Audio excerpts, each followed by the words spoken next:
திருமூலரின் திருவடிகளை வணங்கி இந்த வகுப்பை தொடங்குவோம். இன்னைக்கு நம்ம 3ஆம் தந்திரம் சரீர சித்தி உபாயம் பார்த்துட்டு இருக்கோம். இந்த உடலுக்கான பயிற்சி, இந்த உடல்ல என்ன பயிற்சி எல்லாம் நம்ம செய்யலாம், செய்தா இந்த உடல் நரைத்திரை மூப்பு இல்லாம மாறும் அப்படிங்கிறத பார்த்துக்கிட்டு இருக்கோம். இன்னைக்கு பார்க்க போறதும் அந்த பயிற்சியினால நம்ம உடல்ல என்ன மாதிரியான மாற்றம் ஏற்படும் அதே தான் சொல்றாங்க. இதற்கு முன்னாடியும் இதே கருத்தை நம்ம பார்த்துட்டோம். என்ன சொல்றாங்க, இந்த பயிற்சியே கீழே இருக்கக்கூடிய அந்த பிராண சக்திய மேல கொண்டு போய் அந்த 1000 இதழ் தாமரை இருக்கக்கூடிய இடத்துல நம்ம வச்சிட்டோம் அப்படின்னா இந்த உடல் அழியா உடலா மாறிடும். இந்த உடலுக்கு இறப்பு கிடையாது, மூப்பு கிடையாது. அப்படியே அந்த இளமையான தோற்றத்தோடையே நம்மளால இருக்க முடியும். அந்த இடத்துல நமக்கு ஒரு பேரின்ப நிலை கிடைக்கும். இதுதான் எல்லா பாடல்கள்லையும் சொல்றாங்க. ஆனா ஒவ்வொரு பாடல்கள்லையும் ஒரு சின்ன கருத்தை நம்ம மனசுல ஆழமா பதிய வைக்கிறது மூலமா நமக்கு இந்த பயிற்சி செய்யறதுல ஆர்வத்தையும் தூண்டுற மாதிரி ஒவ்வொரு பாடல்களும் அமையுது. பார்க்கலாம். 734வது பாடல். நீல நிறனுடை நேரிழை யாழொடும் சாலவும் புல்லிற் சதமென்று இருப்பார்க்கு ஞாலம் அறிய நரை திரை மாறிடும் பாலனும் ஆவர் பராநந்தி யானையே. நீல நிறனுடை நேரிழை. பொதுவா நம்ம நீல நிறம்னா யாருக்கு கொடுப்போம்னா கண்ணனை சொல்வோம். அதான் அவங்க கருப்பா இருக்கிறத ஒரு அழகான சொல் மாதிரி நீல நிற கண்ணா அப்படின்னு சொல்லுவோம்.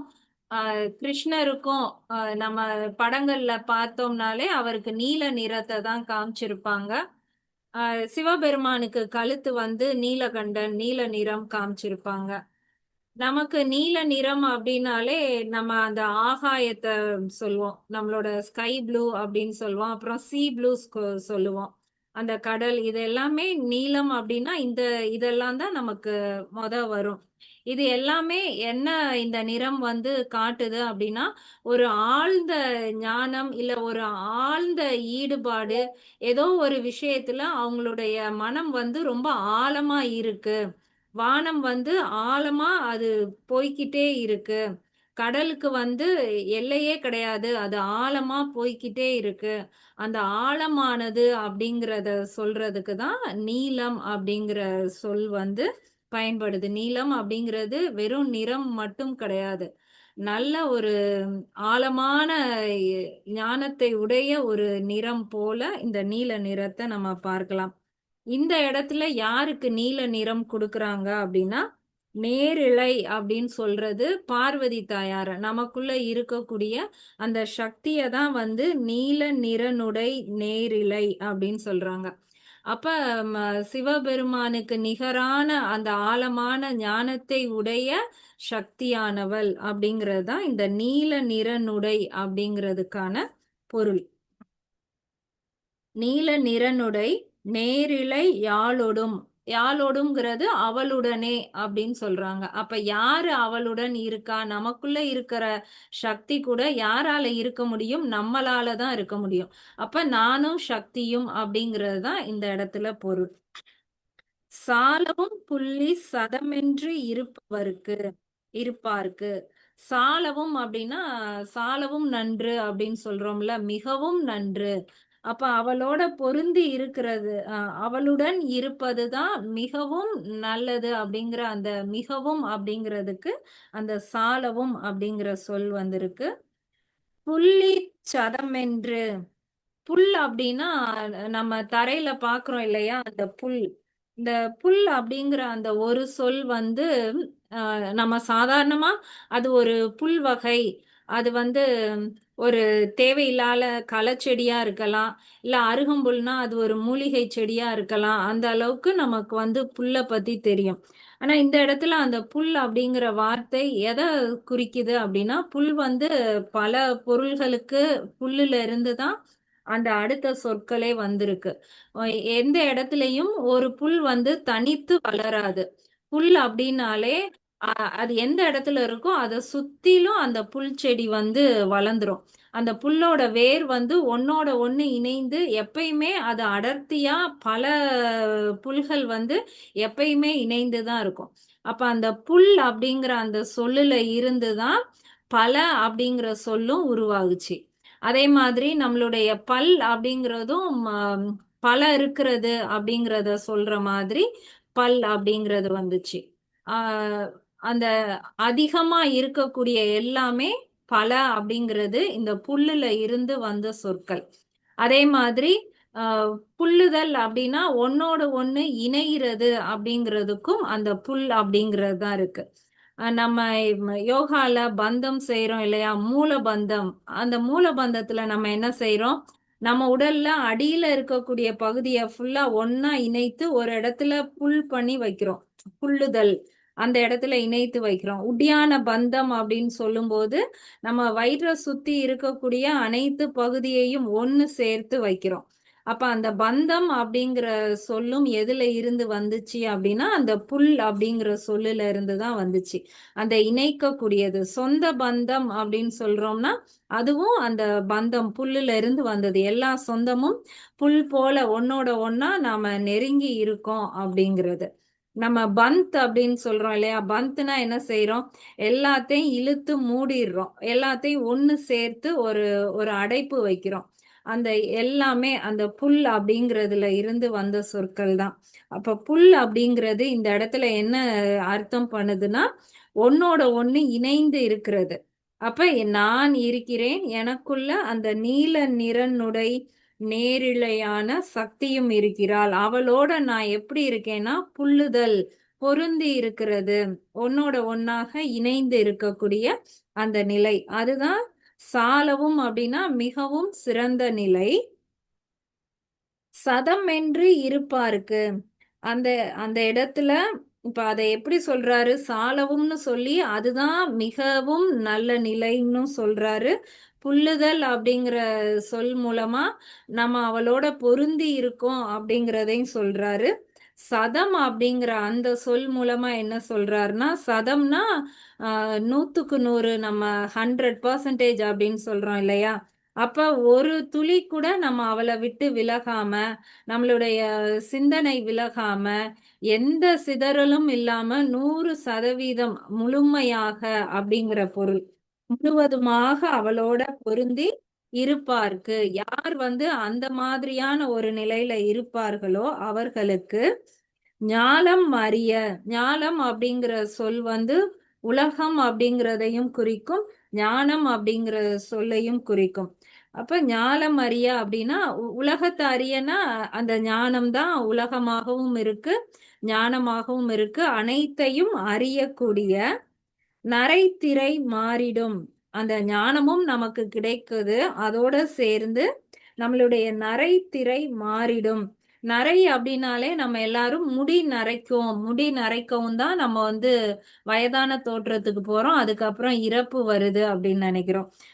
அந்த முடி மட்டும் நரைக்கிறது கிடையாது, நம்மளோட தோலுமே நரைக்கும். நம்ம அந்த டீனேஜ்ல பார்த்தோம்னா நம்மளோட முகம்லாம் அப்படியே ஷைனிங்கா ரொம்ப அழகா தெரியும்.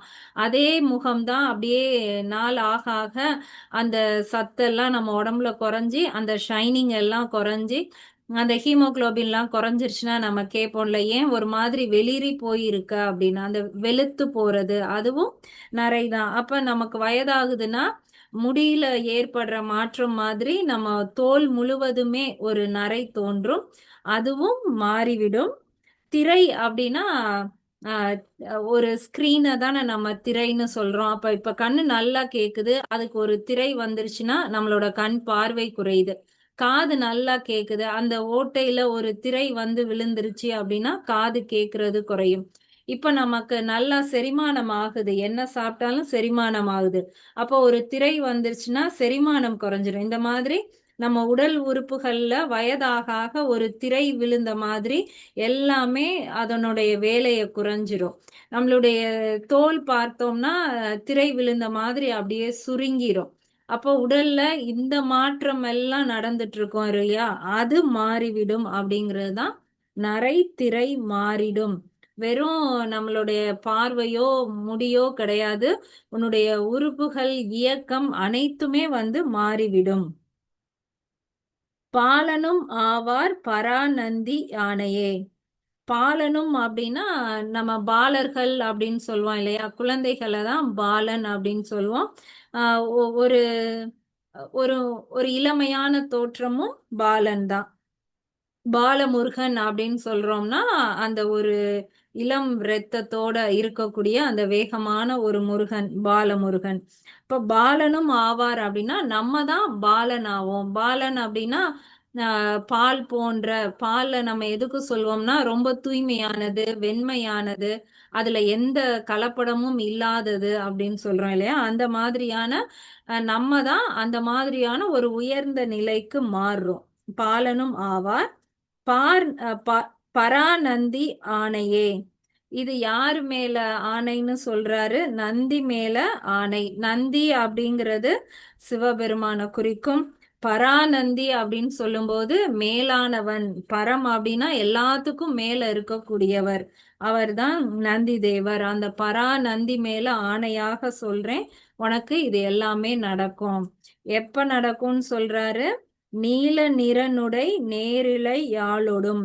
நமக்குள்ள நீல நிறமாக அந்த ஆழமான ஞானத்தை பெற்றிருக்கக்கூடிய அந்த சக்தியானவளோடு சாலவும் புள்ளி சதமென்று இருப்பவருக்கு மிகவும் பொருந்தக்கூடிய நிலையில் சதா எந்நேரமும் அவளுடனேயே நினைவாக சதமென்று இருப்பவர்களுக்கு ஞாலம் அறிய நரைத்திரை மாறிடும். அனைத்து ஞானமும் பெற்று இந்த உடலில் தோன்றக்கூடிய நரைத்திரை அனைத்தும் விலகி பாலனும் ஆவார் பராநந்தி ஆணையே. அந்த என்றும் இளமையாக இருக்கக்கூடிய அந்த பாலன் பருவத்திலேயே இருப்பான். இது பராநந்தி அந்த சிவபெருமான் மீது ஆணையாகுமே. அடுத்த பாடல் பார்க்கலாம். 735வது பாடல். இந்த பாடல் ரொம்ப பாப்புலரான பாடல். நிறைய பேர் இத வந்து எடுத்து சொல்வாங்க, விளக்கம் சொல்வாங்க. பார்க்கலாம். அண்டம் சுருங்கில் அதற்கோர் அழிவில்லை, பிண்டம் சுருங்கின் பிராணன் நிலை பெறும், உண்டி சுருங்கில் உபாயம் பலவுல, கண்டம் கருத்த கபாலியும் ஆமே. முதல் பாடல்ல நம்ம அந்த சக்தியோடையே பொருந்தி இருந்தா என்ன நன்மை கிடைக்கும் அப்படின்னு சொல்லியிருக்காரு. இப்ப அந்த சக்தியோட போய் நாம பொருந்தணும் அப்படின்னா நம்ம உடல்ல சில மாற்றங்கள் வேணும், சில பயிற்சிகள் வேணும் இல்லையா? அந்த பயிற்சியை தான் வந்து சொல்ல போறாங்க. இந்த பாடலை வந்து நம்ம எந்த வரிசையில புரிஞ்சுக்கலாம் அப்படின்னா, உண்டி சுருங்கில் உபாயம் பலவுல, பிண்டம் சுருங்கின் பிராணன் நிலை பெறும், அண்டன் சுருங்கில் அதற்கோர் அழிவில்லை, கண்டம் கருத்த கபாலியும் ஆமே. இந்த மாதிரி கீழே இருந்து 3வது வரியில இருந்து 3, 2, 1, 4 அப்படின்னு படிக்கும்போது இன்னும் வந்து ஈஸியா புரியும். இப்ப இதுல என்னென்ன சொற்கள் வருது அப்படின்னா, அண்டம், பிண்டம், கண்டம், இந்த 3 சொற்கள் வந்து அந்த எதுகை மோனையோட இருக்கு இல்லையா? அத பார்க்கலாம். அண்டம் நமக்கு தெரியும். நம்மள சுத்தி இருக்கக்கூடிய இந்த பிரபஞ்சம் முழுவதும், இந்த சூரிய குடும்பம், இது போகல இன்னும் எத்தனை குடும்பம் இருக்கோ அது எல்லாமே அண்டம்.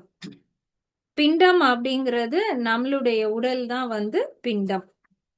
கண்டம் அப்படின்னா இப்ப எனக்கு தண்ணியில கண்டம், நெருப்புல கண்டம் அப்படின்னா அது அது வந்து நமக்கு ஒரு தடை மாதிரி, அதுதான் கண்டமா இருக்கும். அப்ப இந்த உடல் ஆரோக்கியமா இயங்கிட்டு இருக்கும்போது நடுவுல அது ஒரு தடை மாதிரி வந்து என்னுடைய இயக்கத்தை மாற்றக்கூடியதா இருக்கும். இப்ப நம்ம அமெரிக்க கண்டம், ஆஸ்திரேலியா கண்டம் அப்படின்லாம் சொல்றோம் இல்லையா? அதுலயும் அதே பொருள் தான். ஒரு பெரிய தண்ணி இருக்கு. அந்த தண்ணிய பிரிச்சு இந்த பக்கம் இருக்கிற தண்ணியும் அந்த பக்கமும் இருக்கிற தண்ணியும் சேர முடியாதபடிக்கு நடுவுல ஒரு கண்டம் வந்து அதை பிரிச்சு அதை தடை பண்ணி வச்சிருது. அதத்தான் நாம வந்து கண்டம் அப்படின்னு சொல்றோம். அதே மாதிரி நம்ம உடல்ல எது கண்டம் அப்படின்னா இந்த கழுத்து தான் கண்டம். இந்த கழுத்துக்கு கீழே ஒரு உடல் இருக்கு, இந்த கழுத்துக்கு மேல ஒரு உடல் இருக்கு. இந்த 2 உடலையும் பிரிக்கிற மாதிரி நடுவுல இருக்கிறது கண்டம். எப்படி கடலுக்கு நடுவுல ஒரு நிலப்பரப்பு வந்து ரெண்டையும் பிரிச்சு கண்டமா நிக்குதோ, அதே மாதிரி நம்ம உடல்லையும் இந்த கழுத்து தான் வந்து கண்டமா நிக்குது. அப்ப அண்டம், பிண்டம், கண்டம் இந்த மூன்றையும் பத்தி சொல்றாங்க. முதல் வரி உண்டி சுருங்கில் உபாயம் பலவுல. உண்டி அப்படிங்கிறது உணவை குறிக்கும். இந்த உணவை வந்து சுருங்கில் அப்படின்னா நம்ம சாப்பிடக்கூடிய அளவை வந்து சுருக்கமா சாப்பிடணும், குறைத்து சாப்பிடணும். அதுக்காக இப்ப நிறைய உணவு வகைகள் வந்திருக்கு, ஃப்ரைட் ரைஸ் அது இதுன்னு வந்திருக்கு. நான் உணவை சுருக்கிறேன்னு சொல்லிட்டு அந்த ஜிம்ல எல்லாம் இப்ப வெறும் அந்த புரோட்டீன் டயட்டு அது இதுன்ட்டு உணவை சுருக்கிட்டாங்க. ஆனா சம்பந்தம் இல்லாத ஏதோ ஒரு உணவை வந்து சாப்பிட்டுட்டு இருக்காங்க. அந்த மாதிரி இல்லாம நம்மளுடைய உடல் ஆரோக்கியத்துக்கு தேவையான அளவை மட்டும் சுருக்கி சாப்பிடணும். சாப்பிடாமலே இருக்கணும்னு அவர் சொல்லல. ருசிக்காக சாப்பிடணும்னு சொல்லல. இந்த உடல் இயங்குவதற்கு தேவையான உணவு என்னவோ அதை மட்டும் சுருங்க சாப்பிட்டா போதும். உண்டி சுருங்கில் உபாயம் பலவுல. அந்த மாதிரி நீ உணவை சுருங்க சாப்பிட்டேன்னா உபாயம் அதனால வரக்கூடிய விளைவுகள் வந்து பல இருக்கு. உபாயம் அப்படின்னா ஒரு நெறி, அதனுடைய வரக்கூடிய வழிகள். நீ உணவை சுருங்கி சாப்பிட்டேன்னா அதுல இருந்து என்னெல்லாம் கிடைக்கும் தெரியுமா அப்படிங்கிற மாதிரி உண்டி சுருக்கில் உபாயம் பலவுல அப்படின்னு சொல்றாரு. முதல் பயன் என்ன இருக்கும்னா, பிண்டம் சுருங்கின் பிராணன் நிலை பெறும். பிண்டம் அப்படின்னா இந்த உடல் தான் பிண்டம். இப்ப என்னால எவ்வளவு காற்றை வந்து உள்ள இன்ஹேல் எக்ஸேல் பண்ண முடியும்னா, என்னுடைய நுரையீரலுடைய அளவுக்கு ஏற்ற மாதிரி தான் என்னுடைய காற்றை வந்து நான் உள்ள வாங்கிக்க முடியும். இப்ப நான் ஒரு 100 கிலோ இருக்கேன் அப்படின்னா என்னுடைய நுரையீரல் அதே அளவு தான் விரிஞ்சு சுருங்க போகுது. அப்ப நான் ஒரு 5 வால்யூம் காற்றை வந்து நான் உள்ள எடுத்துக்கிறேன்னா அந்த 5 வால்யூம் காற்றை தான் நான் என் உடலுக்கு தேவையான இயக்கத்துக்கு நான் அனுப்ப போறேன். அப்ப நான் 100 கிலோ இருக்கேன்னா என்னுடைய ஒவ்வொரு செல்களும் அந்த 5 கியூபிக் அந்த கன அடி வால்யூமா அப்படியே கொஞ்சம் கொஞ்சமா எடுக்கும். அப்ப என்னுடைய உடல் முழுவதும் நான் 100 கிலோ இருக்கும்போது அந்த பிராணன் வந்து எனக்கு பத்தாது. இப்ப அதே இது நான் 50 கிலோ இருக்கேன்னா அப்பயும் என்னுடைய நுரையீரல் அதே 5 லிட்டர் காற்றை வந்து உள்ள எடுத்துக்கும். அப்ப என்னுடைய ஒவ்வொரு செல்களுக்கும் 100 கிலோ இருக்கிறப்ப போற பிராண சக்தியை விட 50 கிலோ இருக்கும்போது இன்னும் கொஞ்சம் அதிகமாவே போகும். அப்ப நம்ம உடல்ல சுருக்க சுருக்க நம்ம உடலுக்கு போய் சேரக்கூடிய பிராணனுடைய அளவு வந்து கூடிக்கிட்டே போகும். அததான் சொல்றாரு. உண்டி பிண்டம் சுருங்கின் பிராணன் நிலை பெறும். உன்னுடைய உடல் சுருங்க சுருங்க அந்த உடலுக்குள்ள போகக்கூடிய பிராணனுடைய அளவும் அதிகமா இருக்கும். ஒவ்வொரு செல்களும் எடுத்துக்கக்கூடிய அந்த பிராண சக்தியும் அதிகமா இருக்கும். உடல் விரிய விரிய வெயிட் போட போட என்ன ஆகும்னா ஒவ்வொரு செல்களுக்கும் அதற்கு தேவையான பிராணன் எடுத்துக்கிட்டே இருக்கும். நம்மளால அவ்வளவு காற்றை உள்ள வாங்கி கொடுக்க முடியாது. அப்போ உடல் சுருங்கி இருக்கிறது தான் சிறந்தது. அந்த பிண்டம் சுருங்கும் போதுதான் பிராணன் நிலையாக உள்ள இருக்கும். இது முதல் பாயிண்ட். அதாவது உணவை சுருக்கணும்னா இந்த பிண்டம் வந்து சுருங்கி உன்னோட பிராணன் வந்து உள்ள நிலைத்து இருக்கும். அடுத்து இரண்டாவது பயன் என்ன? அண்டம் சுருங்கில் அதற்கோர் அழிவில்லை. அப்ப இந்த பிண்டம்ங்கிறது என்னன்னா இந்த கழுத்துக்கு கீழே நம்ம உணவை சுருக்க சுருக்க நம்மளுடைய கையில உள்ள தேவையில்லாத தசை குறையும், வயிற்றுல உள்ள தேவையில்லாத தசை குறையும். அப்ப அதெல்லாம் சுருங்கும் போது பிராணன் வந்து இந்த கழுத்துக்கு கீழே நல்ல அதிகமான அளவு போய் நிக்க ஆரம்பிக்கும். அண்டம் சுருங்கில், அண்டம் அப்படிங்கிறது என்னன்னா வெளியில இருக்கக்கூடிய அண்டம் தான் சுருங்கி இந்த பிண்டத்துல இருக்குன்னா அது நம்மளுடைய தலைக்குள்ளேயே எப்படி வெளியில வந்து ஒரு சூரியன் அதை சுத்தி எல்லாமே இருக்கோ அப்படியே அந்த பெரிய வட்டம், அந்த பெரிய வட்டத்தை அப்படியே சுருக்கிக்கிட்டே வந்தோம்னா அது அப்படியே நம்ம புருவ மத்தியில வந்து அந்த அண்டம் வந்து சுருங்கி நின்றோம். அப்ப இதுதான் அண்டம், நம்மளுடைய தலைப்பகுதி தான் அண்டம். இந்த பிண்டம் சுருங்குற மாதிரி இந்த அண்டமும் சுருங்கும் அப்படின்னு சொல்றார். நீ உணவை குறைக்க குறைக்க உன்னுடைய அண்டமும் சுருங்கும், அதற்கோர் அழிவில்லை. இந்த அண்டத்துக்கும் அழிவில்லை, உன்னுடைய முகத்துல இருக்கிறதும் அழிவில்லை. அழிவில்லைன்னா என்ன சொல்றாரு? அது எப்படி இந்த அண்டம் சுருங்குது அப்படின்னு சொல்றாருன்னா, நம்ம அந்த உணவை குறைக்க குறைக்க கொஞ்சம் கொஞ்சமா நம்ம முகத்துல இருக்கக்கூடிய அந்த தசைகள் எல்லாமே சுருங்கும், நம்மளுடைய முகம் மாற ஆரம்பிக்கும். அப்ப இந்த முகத்துல இருக்கக்கூடிய தேவையில்லாத நீர் சத்து எல்லாம் அப்படியே குறைந்துகிட்டே போகும். நம்ம தலைக்குள்ள இருக்கக்கூடிய அந்த கப நீர் அப்படிங்கிறது தான் நம்மளுடைய எண்ணங்கள், எமோஷன்ஸ் எல்லாமே. அப்ப நம்ம தலைக்குள்ள இருந்து அந்த எமோஷன்ஸ் எல்லாம், நம்மளுடைய உணர்வுகள் எல்லாம் வெளியில போகுதுன்னா, நம்ம ஒரு விஷயத்துக்கு எதிர்வினை செய்யக்கூடிய அந்த உணர்வும் சேர்ந்து போயிடும். எது நடந்தாலும் சரி சரி அப்படின்னு ஏத்துக்கக்கூடிய அந்த பக்குவம் வரும். ஒன்னொன்னுத்துக்கும் நம்ம திரும்ப வந்து ஒரு செயல் செய்ய மாட்டோம். அப்படி நடந்துகிட்டோம்னாலே நம்மளுடைய வினைகள் வந்து குறைஞ்சிரும். அப்ப நம்ம எதிர்வினை செய்யறதுக்கான அந்த தூண்டுதல், அந்த உணர்வு இது எல்லாமே எங்க இருக்குன்னா, நம்மளுடைய ஐம்புலன்களையும் சுத்தி இருக்கக்கூடிய அந்த நீர் ரூபத்துல தான் அந்த நம்மளுடைய வினைகள் எல்லாமே இருக்கு. அப்ப நம்மளுடைய முகம் ஆகிய இந்த அண்டம் தலைப்பகுதி சுருங்க சுருங்க நமக்குள்ள இருக்கக்கூடிய வினைகள் எல்லாமே நம்மள விட்டு போயிரும். அப்ப நமக்கு அழிவில்லை. அதத்தானே இருந்து சொல்றாங்க. நம்ம செய்த வினைக்கு தான் இந்த உடல் எடுத்து வந்துகிட்டே இருக்கோம். அப்ப அந்த வினை குறையுது அப்படின்னாலே நமக்கு வந்து அந்த பிறவா நிலைக்கு வந்து வந்துருவோம். அப்ப அண்டம் சுருங்கணும் அப்படின்னாலும் நீ உன்னுடைய உணவை வந்து சுருக்குனாதான் நடக்கும். அண்டம் சுருங்கில் அதற்கோர் அழிவில்லை. நம்மளுடைய வினைகள் எல்லாம் தீர்ந்து இந்த உடல் அழிவில்லாத உடலுக்கு போக ஆரம்பிச்சிரும். கடைசி கண்டம் கருத்த கபாலியும் ஆமே. இந்த இடத்துல கண்டம் அப்படின்னு சொல்றது நம்மளுடைய கழுத்தை சொல்றாரு.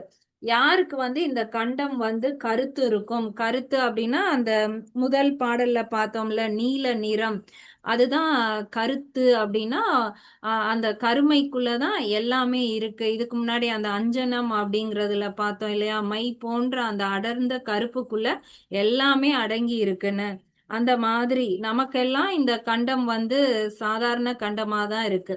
சிவபெருமானுக்கு தான் இந்த கண்டம் வந்து கருத்த கண்டமா இருக்கு. அதுக்குள்ள விஷத்தையே வச்சா கூட அவரால சமாளிக்க முடியுது. அந்த அளவுக்கு அந்த கண்டத்துக்கு வந்து அந்த கருப்பான அந்த ஆழமான ஒரு ஞானம் வந்து இருக்கு. அந்த கண்டம் கருத்த அப்படின்னு சொல்றது சிவபெருமான. சிவபெருமானுடைய இன்னொரு பெயர் தான் கபாலியும். கபாலி அப்படிங்கிற சிவபெருமானுடைய பெயரை இதுக்கு முன்னாடி பார்க்கல. இந்த பாடல்ல தான் முதல் பார்க்கிறோம். கபாலீஸ்வரர் அப்படின்னா சிவபெருமானுக்கு தான் இன்னொரு பெயர். கபாலி அப்படிங்கிற சிவபெருமான் எங்க இருப்பார்னா அந்த மயானத்துல இருக்கக்கூடிய சிவபெருமான் தான் கபாலி. அவர் வந்து மண்டை ஓட வச்சுக்கிட்டு திருநீரை உடம்பெல்லாம் பூசிக்கிட்டு அந்த சாம்பல்லையே வாழ்ந்துட்டு இருக்கக்கூடிய அந்த சிவபெருமானை தான் கபாலி அப்படின்னு சொல்லுவோம். அந்த அவர் மேல ஆணையாக சொல்றேன், உனக்கு வந்து இது நடக்கும். உன்னுடைய உணவை மட்டும் நீ குறைச்சு பாரு. உன்னுடைய பிண்டம் சுருங்கி பிராணன் உள்ள நிக்க ஆரம்பிக்கும். உன்னுடைய அண்டம் சுருங்கி உனக்கு அழிவில்லாத நிலை கிடைக்கும். இது அந்த கண்டம் கருத்த கபாலி மீது ஆணை. அந்த கையில திருவோடா நம்மளுடைய கபாலத்தை வச்சிருக்காரு. அந்த கபாலம் அப்படிங்கிறது தான் நம்மளுடைய தலைப்பகுதி, நம்மளுடைய ஆணவம் அகங்காரம்.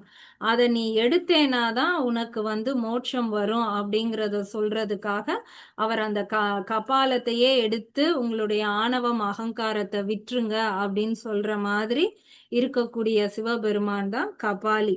அவர் மேல ஆணையா சொல்றேன், உன்னால இது முடியும், உன் உணவை மட்டும் குறைத்து பாரு அப்படின்னு சொல்றாரு. அடுத்த பாடல் 736வது பாடல். பிண்டத்துள் உற்ற பிளக்கடை வாசலை எண்டத்துளுற்று அடுத்தடுத்து ஏகிடில் வண்டிச்சிக்கு மலர்குழல் மாதரார் கண்டிச்சிக்குனர் காயமும் மாமே.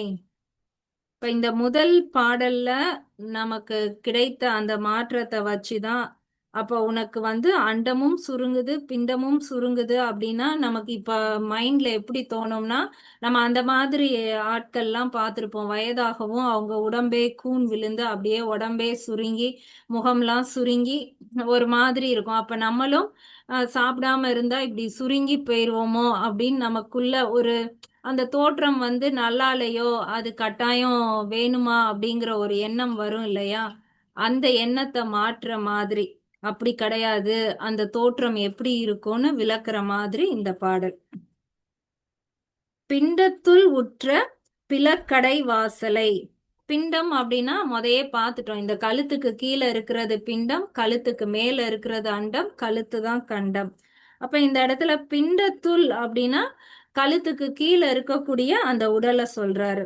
உற்ற பிளக்கடை வாசலை. பிளக்கடை அப்படிங்கிறது மூலாதார சக்கரத்தை சொல்றாங்க. இந்த பிண்டத்துல இருக்கக்கூடிய அந்த மூலாதார சக்கரத்தை வாசல் அப்படின்னு சொல்றாரு. அந்த சக்கரம் தான் வந்து வாசலா சொல்றாரு. நம்ம வீட்லயும் வாசப்படி அப்படின்னு சொல்லுவோம். அதுதான் உள்ள நுழைறதுக்கான முதல் படி அப்படின்னா அத வாசப்படி அப்படின்னு சொல்றோம். வாசல் அப்படிங்கிறதுக்கு பொருள் என்னன்னா வா கூட்டல் செல்.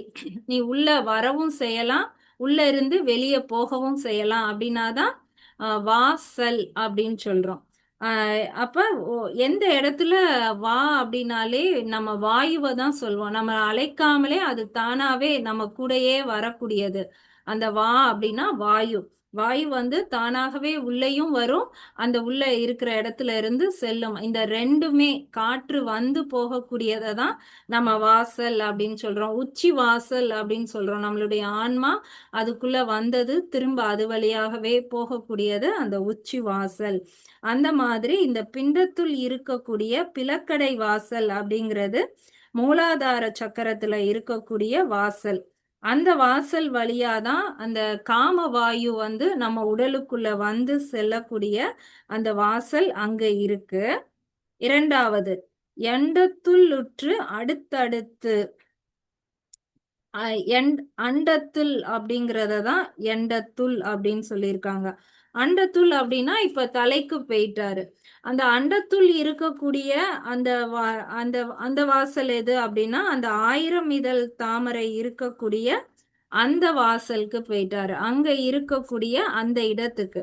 அப்ப நடுவுல கண்டம் இருக்கு, கீழே பிண்டம், மேல அண்டம் இருக்குன்னா இந்த மூலாதார சக்கரத்தையும் அந்த சகசிராரம் அந்த 1000 இதழ் இருக்கக்கூடிய அந்த 2 சக்கரத்தையும் நம்ம எப்படி வந்து அந்த காற்றை மேல் நோக்கி அனுப்பி நாம பயிற்சி செய்யறோமோ அவ்வாறு நம்ம பயிற்சி செய்து வந்தால் அததான் சொல்லியிருக்காரு. உள்ளுற்று அடுத்தடுத்து ஏகிடில்.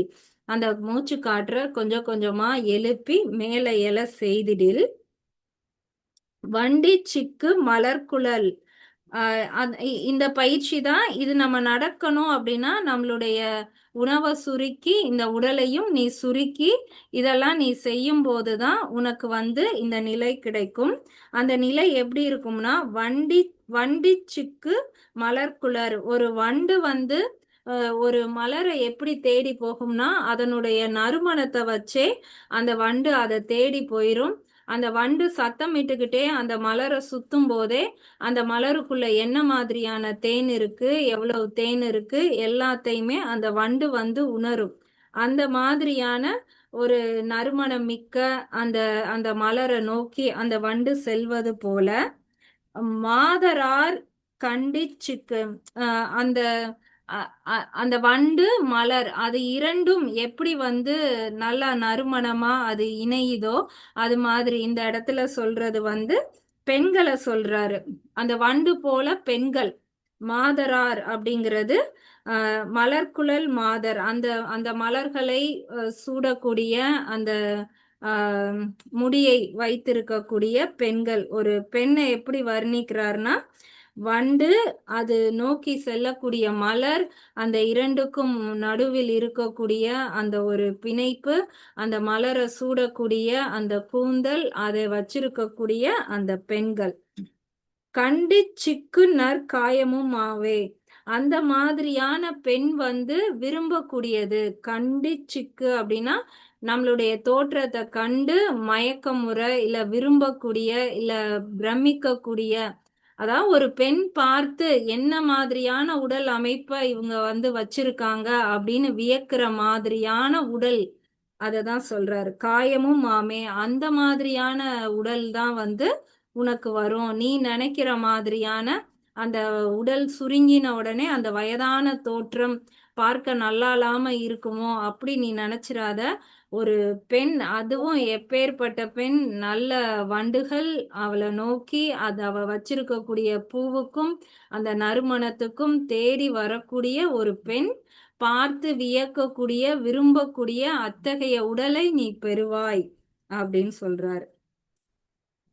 அது எப்ப நடக்கும்? பிண்டத்துள் உற்ற பிளக்கடை வாசலை.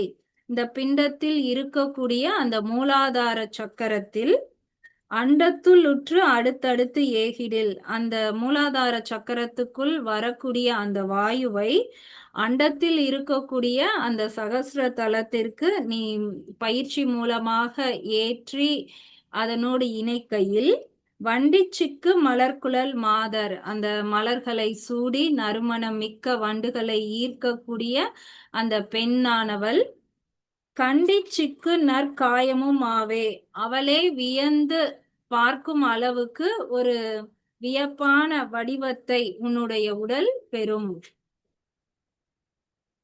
போதும், இந்த 3 பாடலோட நிறுத்திக்கலாம். உங்களுடைய கேள்விகள் இருந்தா கேட்கலாம், இல்லைன்னா அந்த 3 பாடல்களையும் இன்னும் கொஞ்சம் சுருக்கி இல்ல ஆழமா நானே வந்து சொல்லுவாங்க. இப்ப 3 பாடல் பார்த்தோம். முதல் பாடல் நமக்குள்ள இருக்கக்கூடிய அந்த நீல நிற பெண் சக்தியோட நாம எப்படி இணைந்து இருக்கணும் அப்படின்னு சொல்லியிருக்காரு. 2வது பாடல்ல உணவை நீ எப்படி சுருக்கணும், சுருக்குனாதான் உன்னால இது சாத்தியமாகும் அப்படின்னு சொல்லியிருக்காரு. உணவை சுருக்கிட்டேன்னா உன்னுடைய தோற்றம் மாறிடும்னு நீ பயப்படாத, பெண்கள் விரும்புகிற அளவுக்கு உன்னுடைய தோற்றம் இருக்கும் அப்படின்னு 3 கருத்தை சொல்லியிருக்காரு. இன்னும் 3 பாடலோட இந்த தலைப்பு முடியுது. அந்த 3 பாடல் அடுத்த கிளாஸ்ல பார்க்கலாம். சந்தேகம் இருந்தா கேட்கலாம்.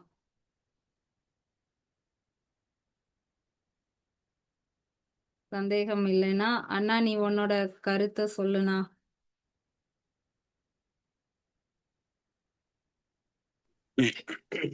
மக்களே வணக்கம்.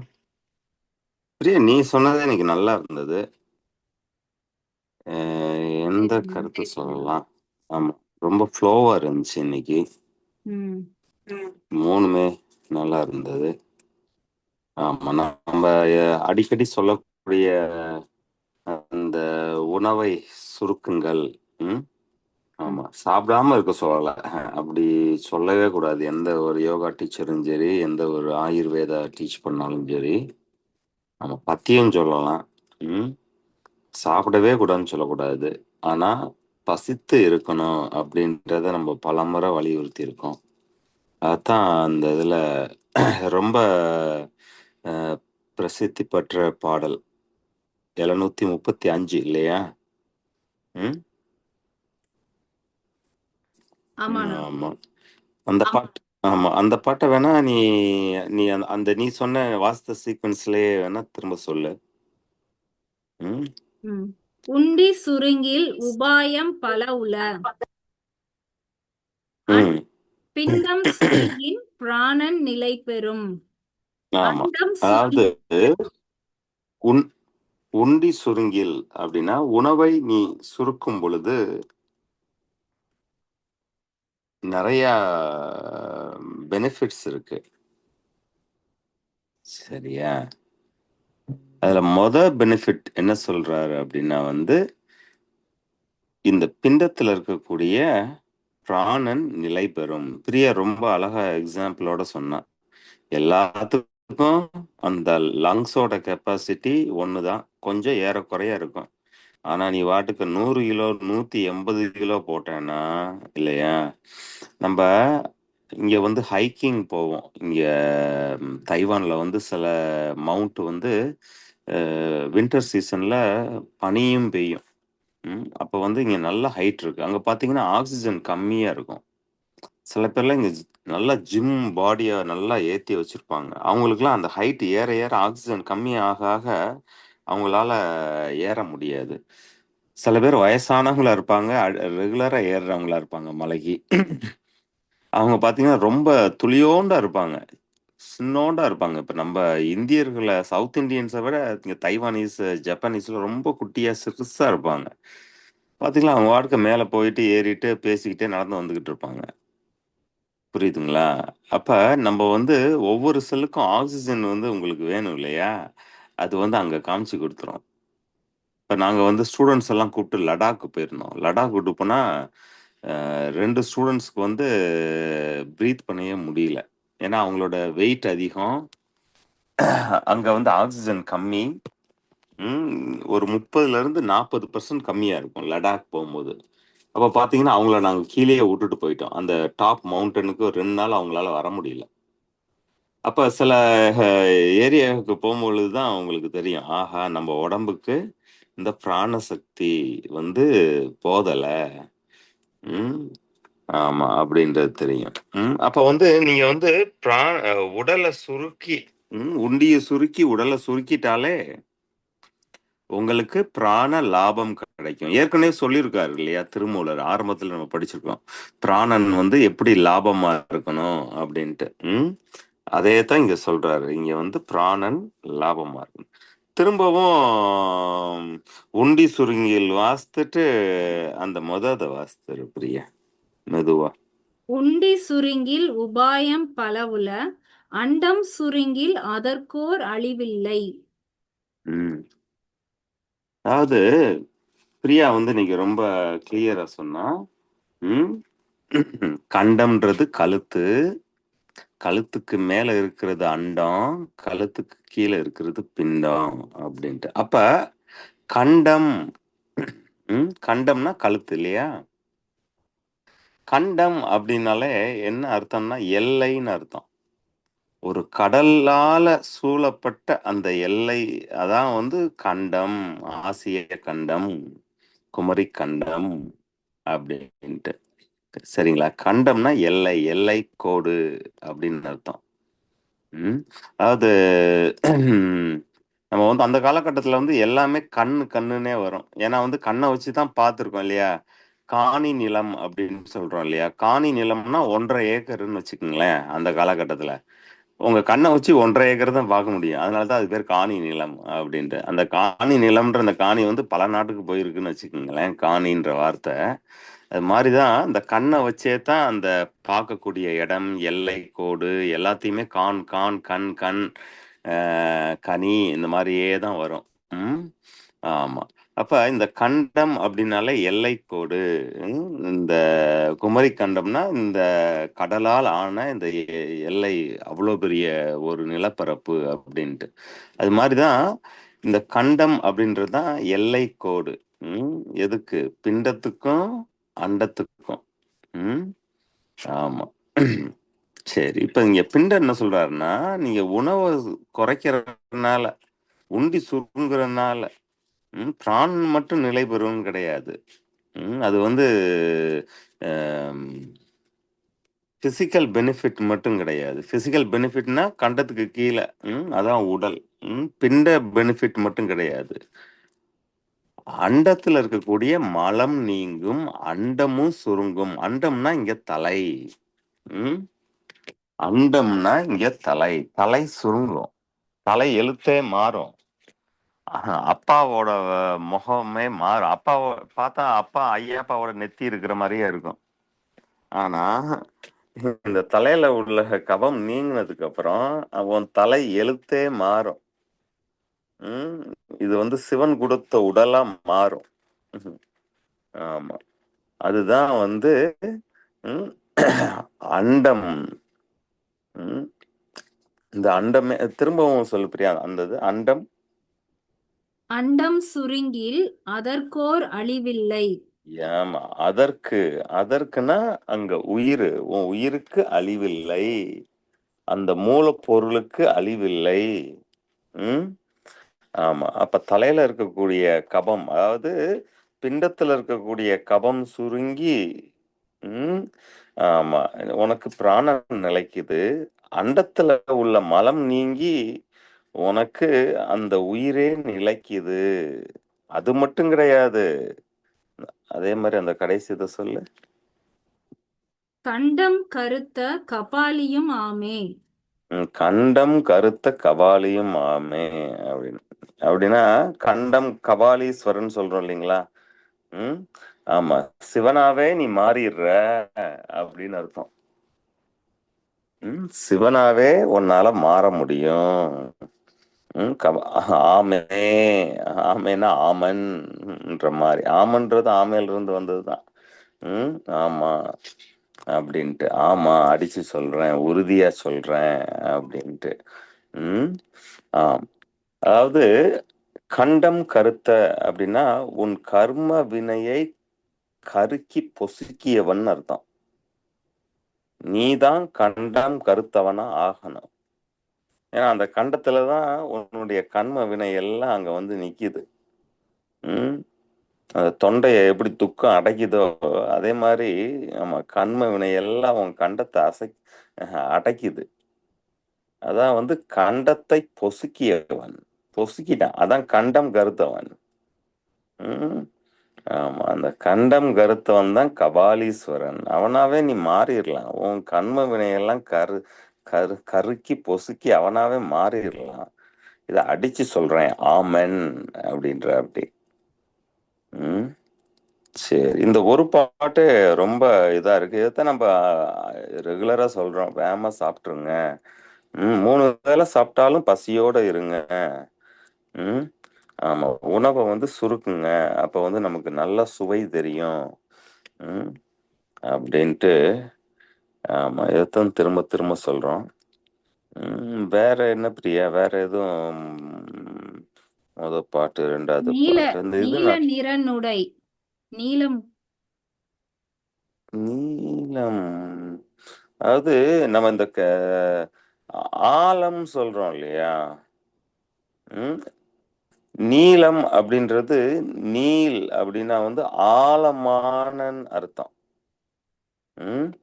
ஆமா, அது வந்து நிறத்தையும் குறிக்குது இந்த இடத்துல. ஆழ்ந்த, அந்த ஆழ்ந்த அடர்ந்த. இப்ப இந்த கிணத்துக்கு, இந்த கிணம் எவ்வளவு நீளம் ஆழமா இருக்கு, டெப்த்ன்னு சொல்றோம்ல, டெப்த்துக்கும் நீளம்னா டெப்த்ன்னு அர்த்தம். ஆமா, அப்ப வந்து இந்த நீல அப்படின்றத வந்து நம்ம பலதுக்கு சிம்பிளாகவும் சொல்றோம், பேச்சு வழக்குலையும் சொல்றோம். அதுக்கு பல மீனிங் இருக்கு, சும்மா அந்த ப்ளூ கலர் மட்டும் கிடையாது. நீல வானம் அப்படின்னா ஆழமான.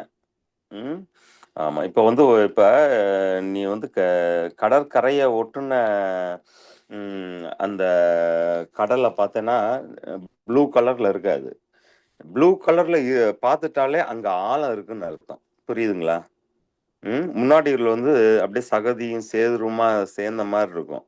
எந்த இடத்துல ப்ளூவா நீங்க பார்த்துட்டீங்கனாலே அந்த இடத்துல ஆழம் இருக்கு அப்படின்னு அர்த்தம். இந்த நீல் அப்படின்றது தான் லெங்த், டெப்த், ப்ளூ, இது எல்லாமே சேர்ந்தது தான் இந்த நீல். நைல் ரிவர்னு நம்ம படிக்கிறோம் இல்லைங்களா? அது வந்து இந்த வேர்ச்சொல்ல இருந்து தான் போயிருக்கு. நீல் அப்படின்னா நைல், நீல், இது எல்லாமே வந்து அந்த வேர்ச்சொல். PIE, proto Indian and European roots. அதாவது என்னன்னா மொழி எழுத்து வர்றதுக்கு முன்னாடியே நம்ம வந்து சொல்லியிருக்கோம், நீல் நீல் நீட்டி விடு, நீளமா அப்படின்னு சொல்றோம் இல்லையா? அந்த வேர் சொல்ல இருந்து போனதுதான் இந்த நைல் ரிவர். அப்ப வந்து இதுக்கு வந்து பல அர்த்தங்கள் இருக்கு.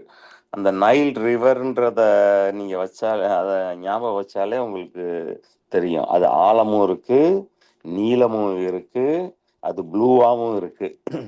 சரிங்களா? அப்ப வந்து இந்த தமிழோட ஆழ்மையை அந்த அடர்த்தியான அந்த மொழி அமைப்பை அந்த நீல் அப்படின்ற வேர்ச்சொல், அது பிரியாட்ட சொன்னேன், அதை சொல்லியிருக்கேன். ஆமா, அதுல பல அர்த்தம் இருக்கு நீல் அப்படின்ட்டு. சரி மக்களே, ஆமா, நம்ம இந்த 35ல் உள்ளதை நம்ம கடைபிடிக்க பார்க்கலாம். கொஞ்சம் குறைச்சிக்குவோம். ஆமாம், 4 புரோட்டா சாப்பிட்ற இடத்துல 1 புரோட்டா 1.5 புரோட்டா சாப்பிட்டுட்டு ஒரு பழம் சாப்பிட்டுட்டு அப்படியே சுடுதண்ணி சாப்பிட்டுக்கலாம். சாப்பிட வேணாம்னு சொல்லவே இல்லையே. எல்லாரும் சொன்னதே கிடையாது சாப்பிடக்கூடாதுன்னு. பசித்து இருக்கணும். ஆமாம், புசிக்கணும். பசித்து புசி. ஆமாம், புசித்தாலும் பசித்து இருக்கணும்.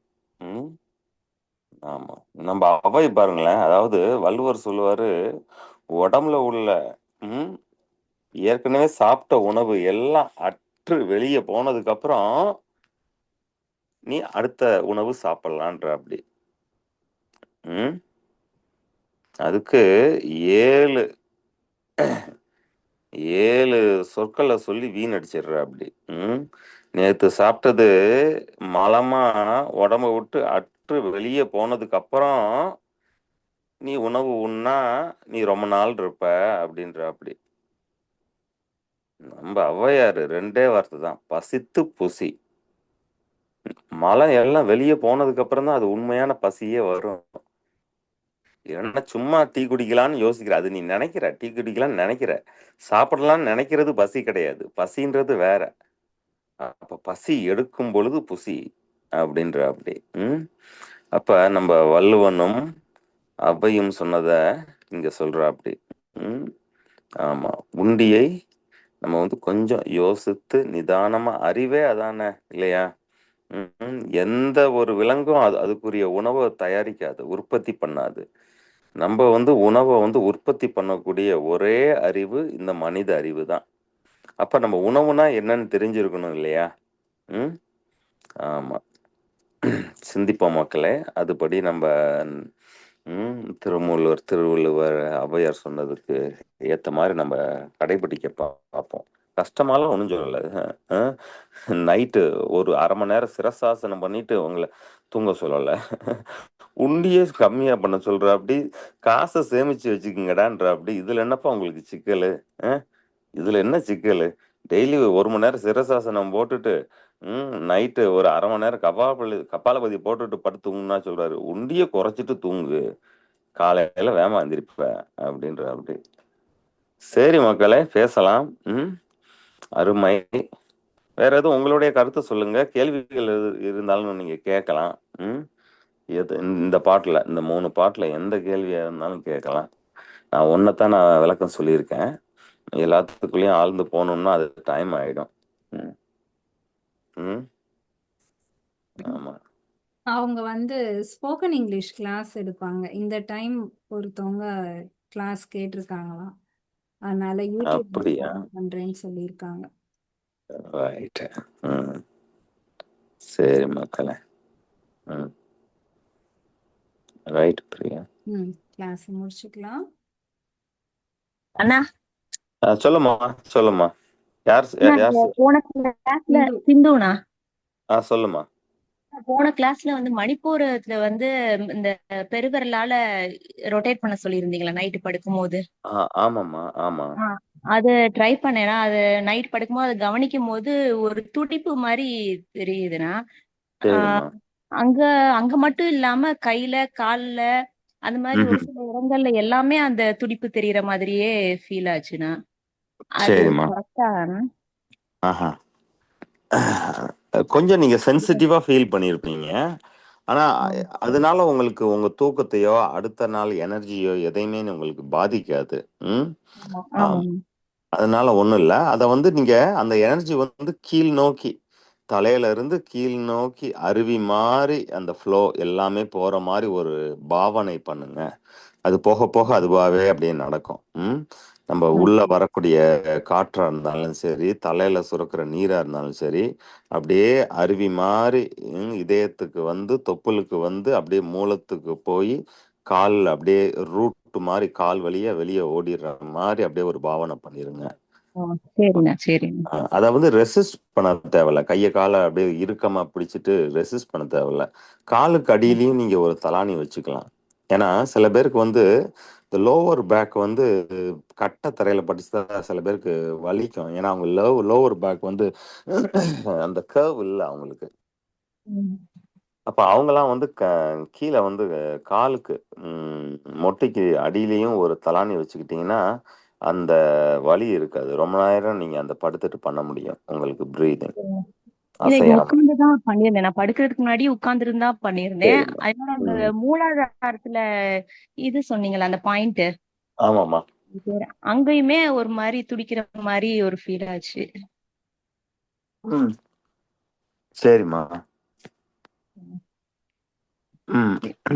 அதுதான் துடிக்கிற மாரி ஃபீல் பண்ணியா? இல்லன்னா, ஆ நீ வந்து அதுல வேற ஏதாவது ஒரு மசில்ஸ் வந்து துடிக்கிற மாரி இருந்துச்சுன்னா இருக்கிற மாரி இருந்துச்சா? இல்ல உள்ள எனர்ஜி துடிக்கிற மாரி இருந்துச்சா? சில அது நேரம் வந்து எனக்கு அந்த கையில டிஃபரன்ஸ் வந்து எல்லாம் அந்த எதுவும் நரம்பு அப்படி இழுக்கிற மாரி இருக்கும் இல்லையா? ஆமா ஆமா இல்ல இழுக்கிற மாதிரி கிடையாது. இந்த நாடி துடிப்புலாம் இருக்குல்ல அது மாதிரி. ஆமா. ஆமாமா. அது அது ஒண்ணு.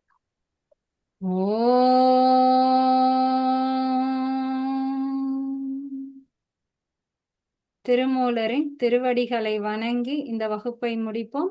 அடுத்த வகுப்பில் மீண்டும் சந்திப்போம். நன்றி.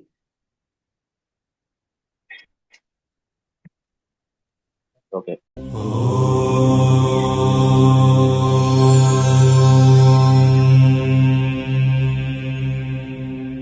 वीडियोस बनाने हैं फिल्मोरा है ना।